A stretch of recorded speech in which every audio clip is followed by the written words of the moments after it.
I represent the BPI. We're a organization that has existed for 15 years. We certify, we're the largest certification and licensing organization of its kind in the Americas. And our job is to test to make sure that products are safe for composting, that they will disintegrate completely in a commercial and industrial compost operation. We have 200 member companies, 155 product manufacturers from around the world, and about another 50 authorized private label manufacturers that buy and resell those products. So 200 members in all, and we certify about 280 product families and 4,600 and counting individual products, and I'll talk about that in a second. Our products are certified to meet ASTM standards, and they're roughly comparable to similar standards in Europe. So we don't necessarily cross-recognize European certifications, but we have the ability to use their data for when it comes to certifications. And as I said, the two standards we test against are ASTM D6400 for plastics and ASTM D6868 for fiber and fiber coated with compostable plastics. And these are well-established, well-accepted tests that have been, the results then are verified by an independent third party. In 2012, we worked with NSF International to have a truly independent certification organization that has made our certification program now ISO Guide 65 compliant, which is sort of an international standard for certification organizations. Currently, our logo is used throughout Canada for consumer education, for labeling, on websites, to basically tell people what's compostable, what's not, what's suitable for compost. So let me talk a little about why we think compostable plastics are very important. And one of the points, this is probably the most succinct way of making this point, is that this is Dick Lilly, who's the manager of solid waste recovery and recycling programs in the city of Seattle, back in the States. And Mr. Lilly talks about compostable plastics being a tool to help get more food waste into a composting operation. And so we'd like to kind of pick up that in terms of looking at not as a discrete product, but as an enabler to allow composters to do more.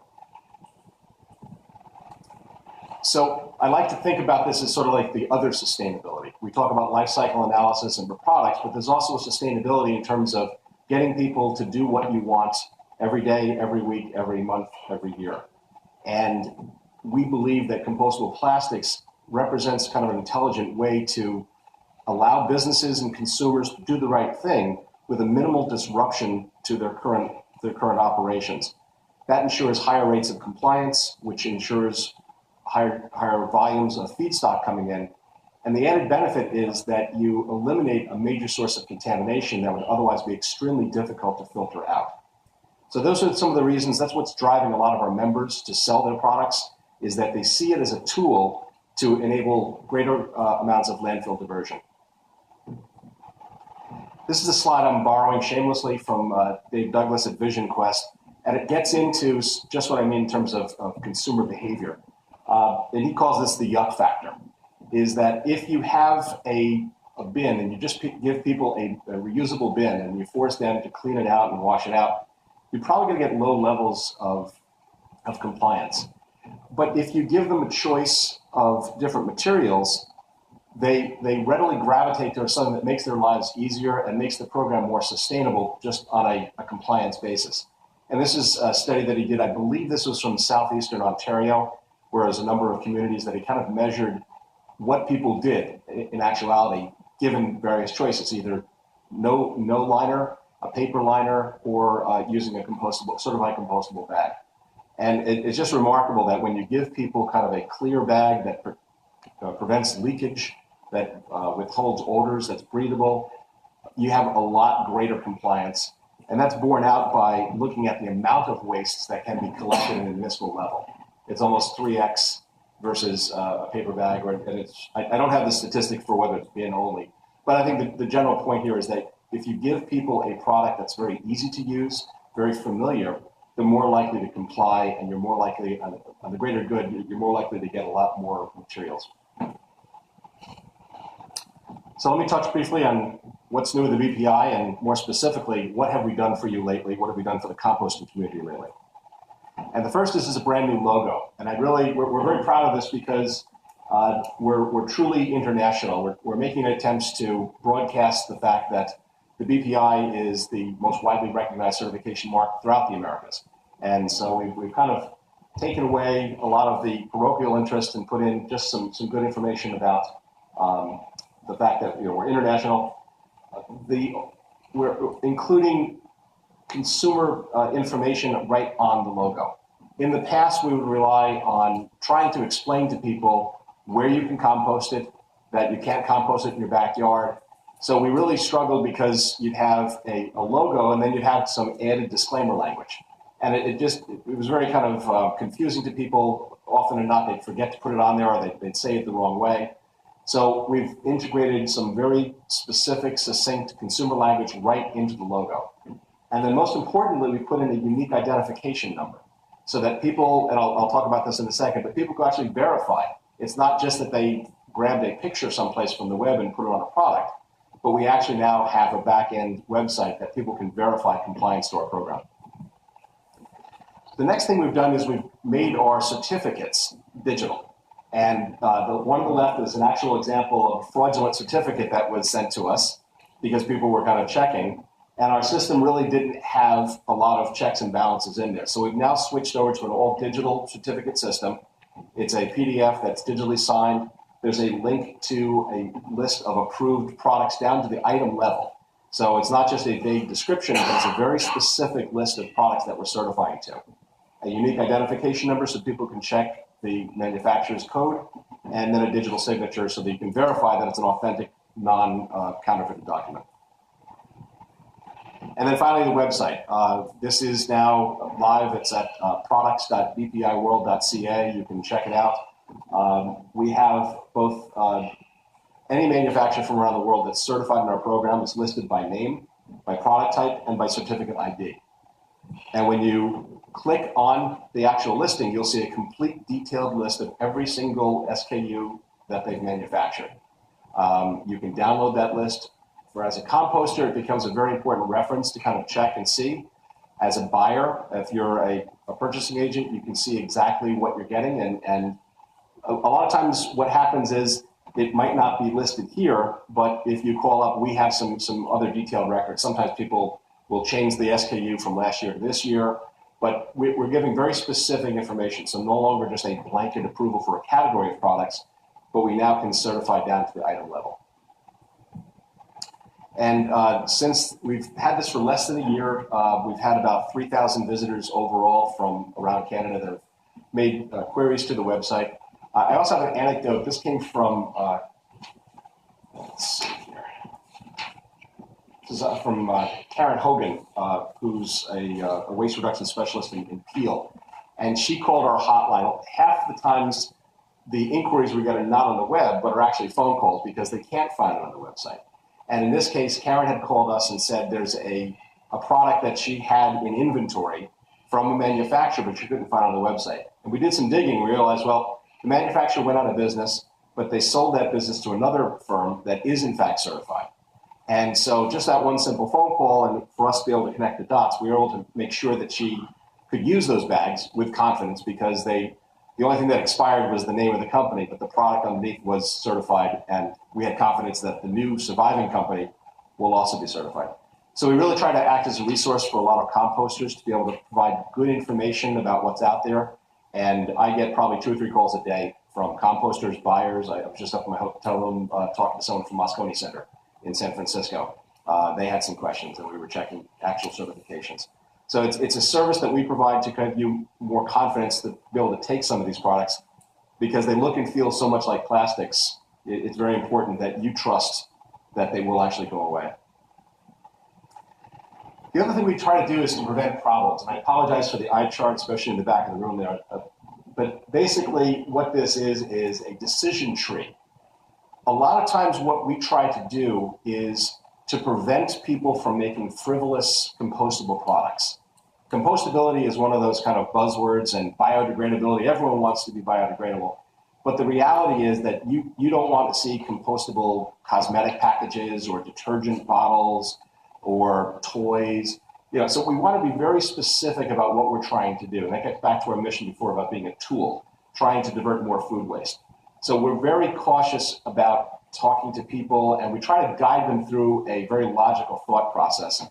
And this is live on the website right now, bpiworldca./decide. And I won't read everything here, but it basically tries to get manufacturers to think very carefully, why do you want to be compostable? What are the reasons behind it?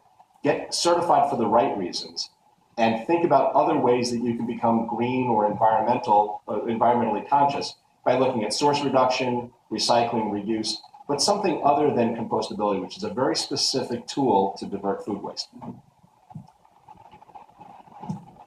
And so you can see here, there's just multiple choice questions. If they get through the questions, and the questions have to do with things like, is your product going to be multiple pieces, or is it a single product? In other words, is it a 5-piece plastic kind of laminated piece, or is it a fork? Will your product be in contact with agriculture or with food? In other words, like a food service item versus a children's toy or a toner cartridge. We get that sometimes. Will there be residual chemicals inside the package that might ultimately harm the composting operation? Again, we're trying to filter those people out. If they answer no, they get shown the exit, and they maybe are asked to consider other types of options. And so at the end of that process, they then get a link which then invites them to actually submit the product for certification. So we hope this is another way, that plus conversations that we have with people, is making sure that when you see a certified product, you kind of realize it's not meant to just be a green label for its own sake, but it really is meant to work in partnership with the composting community to divert food waste from landfills. And this is an example of just basically, giving them an error message and then some constructive criticism on what they might want to do differently. And to look at, alternatives like source reduction, reuse, recycling. So in summary, BPI products help replace non-degradable plastics that make composting more practical, more efficient. We think that it's a tool that enables composters to target greater concentrations of food waste, either through consumer compliance or just greater confidence. You can take in more and hopefully have less processing costs associated with that.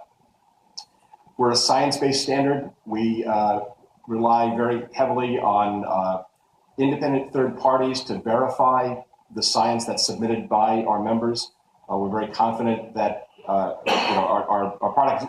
process is not perfect, but it's very strict. And we go through very detailed analysis and audits of all of our members' formulation to ensure that they meet the letter of the law, or the letter of the standard for both D6400 and D6868.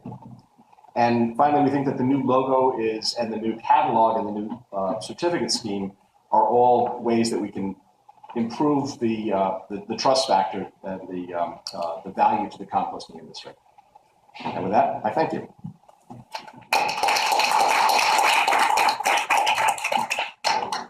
I think we have some time. Yes, we have.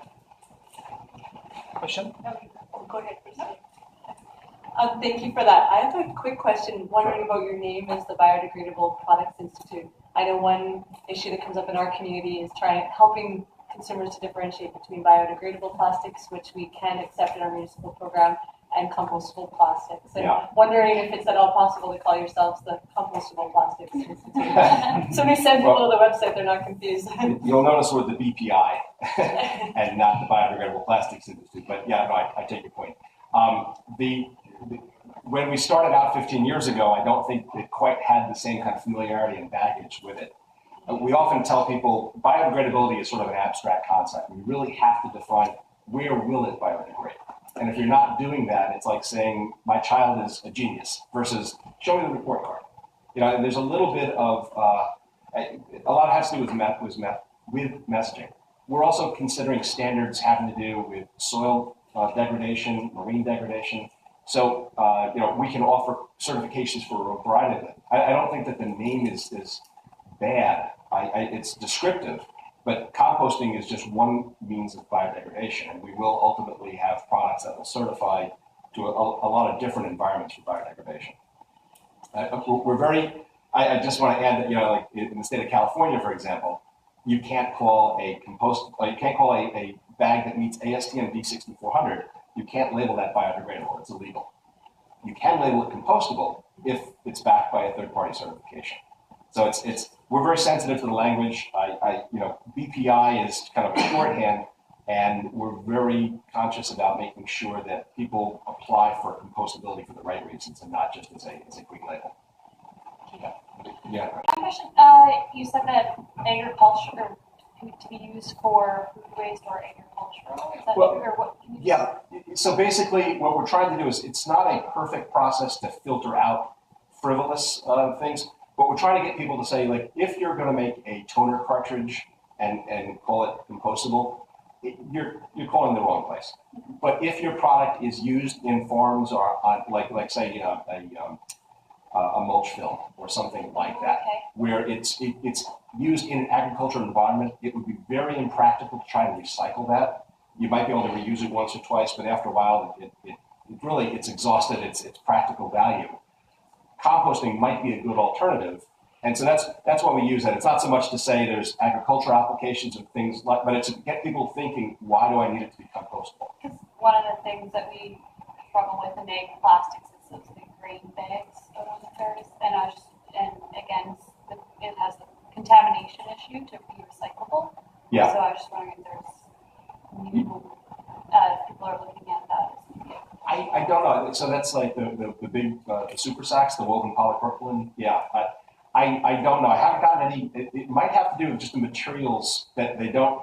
A lot of the compostable polymers that are out there might not have the tensile strength needed to be woven into those kind of bags. Yeah. So that could be what's holding But that up. it could be something. Yeah, but it starts with a conversation. So I would call a resin manufacturer or someone that's making films and kind of ask them why not. Because if there's a market for it, people will prefer that versus another to avoid a contamination issue. Any of our manufacturers are always looking for new ideas, and especially when compostability is a requirement alongside tensile strength. Okay. Yes, sir. When you talk about California not allowing the word of biodegradable, you mentioned rather compostable. How do they police that companies do the right thing? I think the industry and I think competitors do a wonderful job of policing each other. We get a lot of calls from all of our members chasing after other members or people who are misusing it. So I'd imagine a lot of people that have invested in being certified and compostable, they're always on the lookout for people that are finding ways to cheat the system. And there are some very strict penalties about that one. So it's definitely something that any manufacturer has to be very cautious about and to always make sure that they're following the letter of the law, because there's been such abuse about that term that I think a lot of the consumer affairs legislation that's out there has a very legitimate interest in protecting consumers from that type of misuse of the term. So that's how the industry is. I think that's how it's being policed. It's not.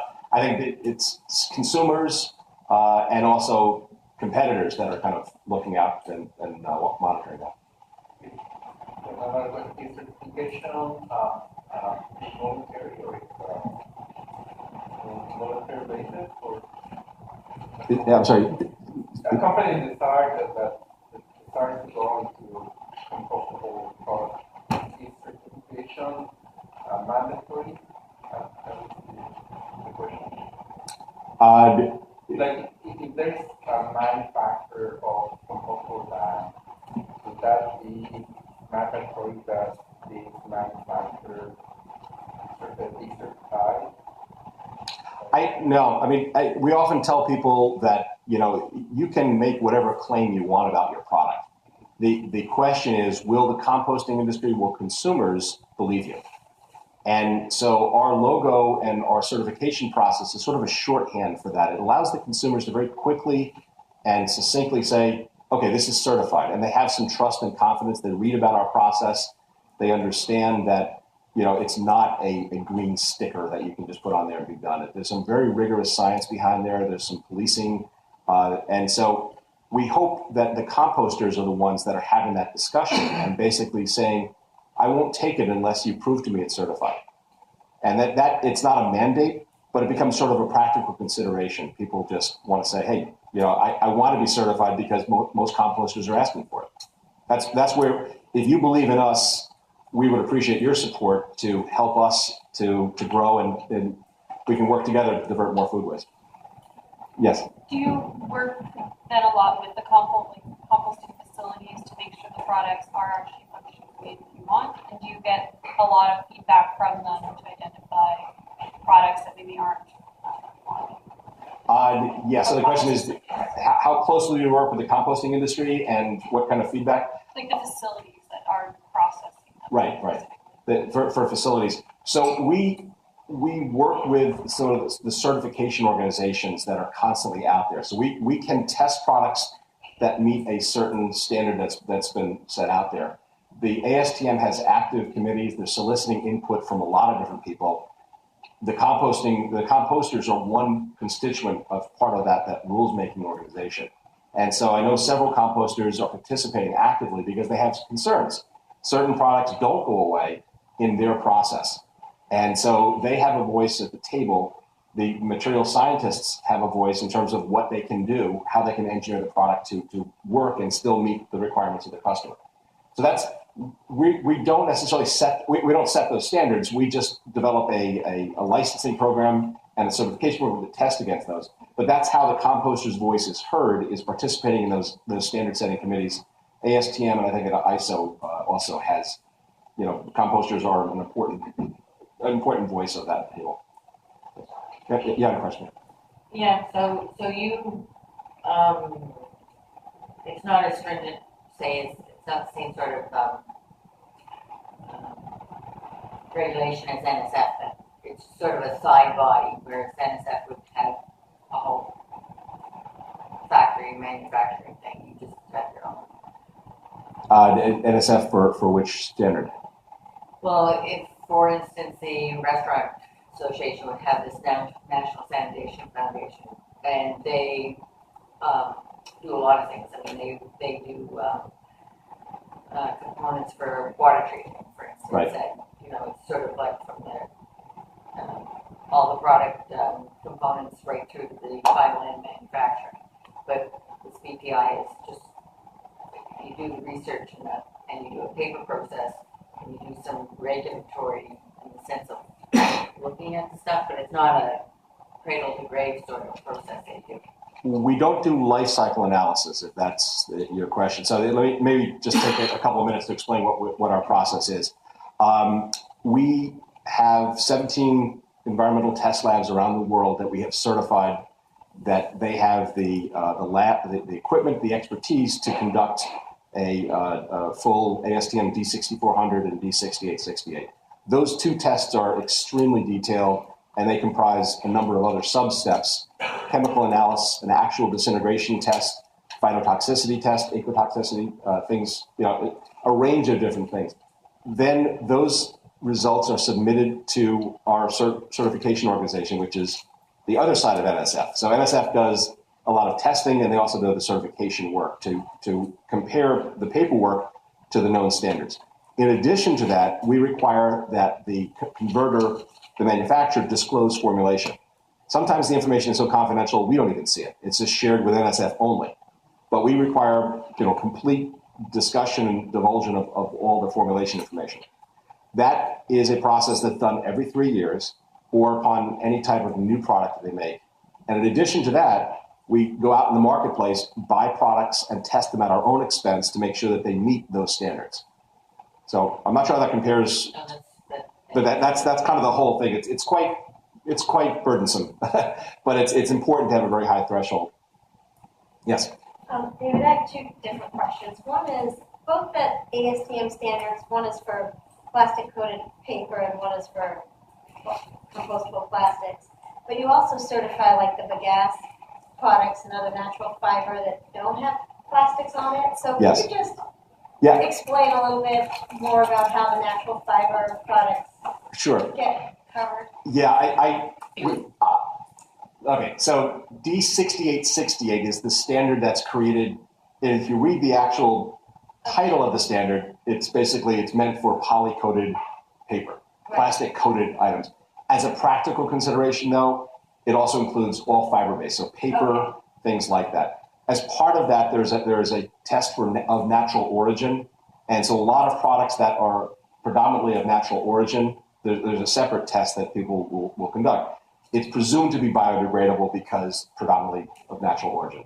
It still has to go through strict ecotoxicity. It has to go through several other tests, but there's a presumption, I think, for fiber-based, especially if it's not poly-coated, that it's not paper, cardboard, bagasse, uncoated bagasse fiber, unprinted uncoated bagasse fibers. Those are generally, they're tested to the same standard, but some of the sub-requirements are documented differently. Okay, my other question was a little bit different. Maybe you addressed it already in some of this Q&A, but have you ever had incidents of products being certified, but then the manufacturers tweaked it to increase performance and it wasn't compostable, and so you had to take away the certification? Or how do you enforce? Yeah. Do you run into problems like that? I've been working with Steve at the BPI for about 5 years. I've never seen someone do that. People are very forthcoming. We've never had to chase people down and say, "Oh, you've changed the product. Where's your?" They've always kind of come forward and asked us, "We have changed the product. Now do that." It is part of our licensing agreement. We can revoke their license instantly if they fail to do that. So they understand that's our process. That's our rule. There have been instances where people have claimed something is compostable or certified, and then it gets put into the compost, and then sure enough, it's not. It's, beige colored, starch filled polypropylene, but someone got sold a bill of goods. I'm proud to say that company that did that is now a full-fledged member of the BPI because they've realized the folly of their ways, and they've actually kind of abandoned those product lines, and then now they're fully compostable, and they've gone through the same rigorous certification process as everyone else. But no, it's usually the compostability is a product requirement, the same way like tensile strength or something else like that one. And so the engineers that are involved, it's another tick box. They have to think about design for compostability, what polymers can I use, what I can't use, and then design within those constraints. And so most of our members understand that, and they work in that kind of dynamic. Yeah. Yes. I may have come in at the end of this, but have you ever had any legal issues that something that you have licensed was found to be a problem in the industry, and can they come back? Who would they come back to sue for the certification of compostability in Canada? I'm not aware of any current issues. If you are aware, please let me know after the presentation. But no, generally we're very confident in our standard, but we always tell our manufacturers, make sure that you are verifying your marketing claims with competent legal counsel. We're not in the business of proffering legal advice about how you should represent your product, how you should market your product. So if you're going to make a claim, make sure that someone who understands the current law is vetting those claims. So it's the manufacturer that's ultimately... Yes, we can't warrant, and we're not warranted. There are some restrictions in our license agreement that talk about we're not warranting that the product will be suited for X, Y, and Z use. We're merely warranting about our process, the certification process. But any responsible product manufacturer should have marketing claims be vetted by a competent attorney who's familiar with the local So law. what is that marketing claim logo? Is there a logo on every compostable Canadian item that certifies it, that the manufacturer has registered this? What we offer is a logo that shows that the product has been certified to be compostable based on its performance to lab tests, lab standards. But I'm not sure I understand the question. Are you?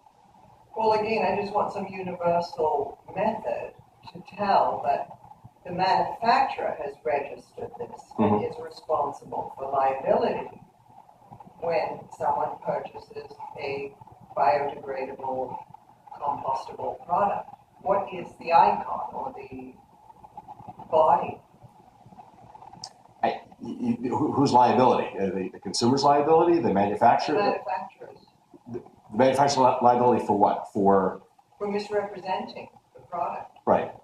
Well, our logo represents that the product has met conditions of meeting those laboratory standards. That's as much as we can warrant, is that it meets standards that have been recognized by international authorities that the product will go away in a typical conditions for a composting center.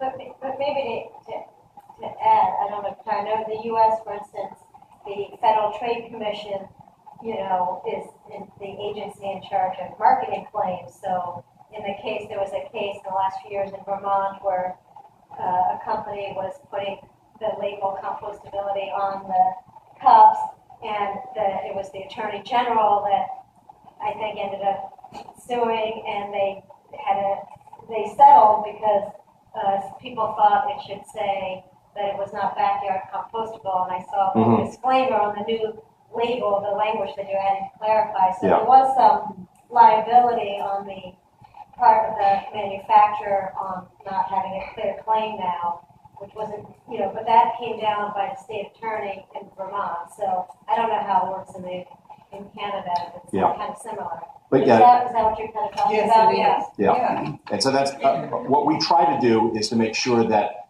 we qualify the claims about compostability so people aren't misled. If it composts in a backyard situation, then it should be tested for that. And currently in North America, there is no test, or at least in the ASTM, there is no test for backyard. But there is a test for industrial conditions. And so our certification is very specific. We talk about it's compostable in industrial facilities, checked locally because they don't exist in every community. So we are being responsible, and our members are being responsible by not trying to convince people to buy the product until they read the fine print. That this will only compost in a industrial facility, check locally because it might not exist in your area. Otherwise, don't buy the product. But that's the way we try to at least educate our members to do the right thing. But they should always, any responsible manufacturer should check with competent legal counsel to make sure that they're making an accurate and defensible claim. Yes? How much do you charge for So it's a couple different tiers. The currently annual membership in the BPI is $3,000 US a year. If you make one product, let's just say for the sake of argument, it's a cup.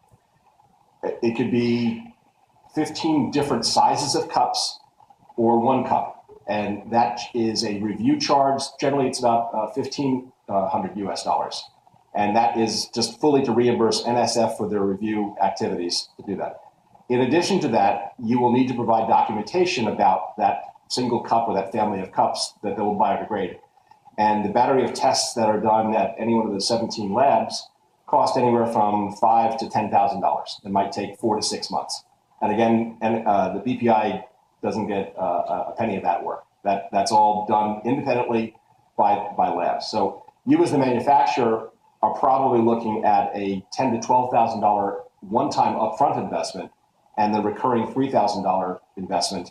And then every 3 years, you're required to retest the product again. Generally, that's a $1,500 recertification exercise, buttressed with some documentation at the lab test. So just not to get into too much minutia, because I think it's after 5, but we don't make people go through an exhaustive battery of tests every single 3 years if in fact the product hasn't changed. We just verify it with a chemical test. It's a fingerprint test to say basically the same product that you certified in 2014 is identical to the one now in 2017. That's a $400 test. So you give that plus then your review fee, and then you're certified for another 3 years.